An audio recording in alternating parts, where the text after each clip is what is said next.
City's long unbeaten home run, stretching back 52 games to November 2022, has come to an end with a 4-0 loss to Tottenham.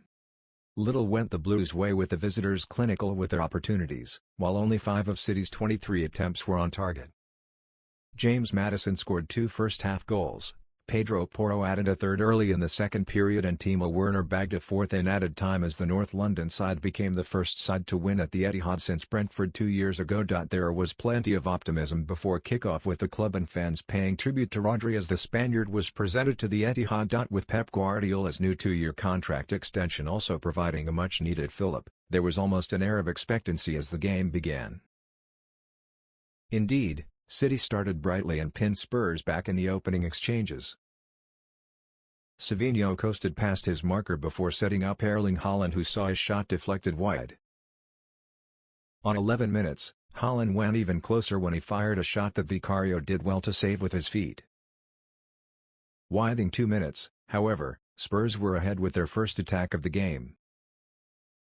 Dejan Kulusevski, so often a thorn in City's side, won possession on the right and curled in a low cross that found James Maddison in the 6-yard box, and the former Leicester midfielder lifted the ball over Ederson to give his team the lead. The Blues were still licking their wounds when Tottenham doubled their advantage on 20 minutes as a combination of Son and Maddison saw the latter score his second of the game with a deft finish from close range. City hadn't played badly, but Spurs had been clinical with their finishing, while the Blues had not. There were more half-chances for City to find a way back into the game, but either Vicario or wayward finishing ensured the visitors went in at the break with a 2-goal advantage.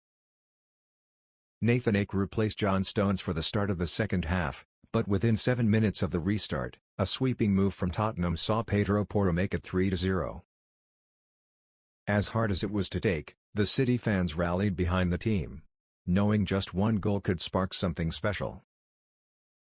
Just before the hour mark, Haaland won possession on the right of the box and fired a fierce shot that skimmed off the top of the crossbar. To add to the frustration, Spurs players repeatedly went to ground after being challenged, with no action taken.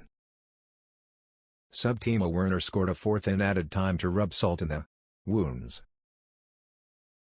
All in all, a disappointing way to end a magnificent run on home soil.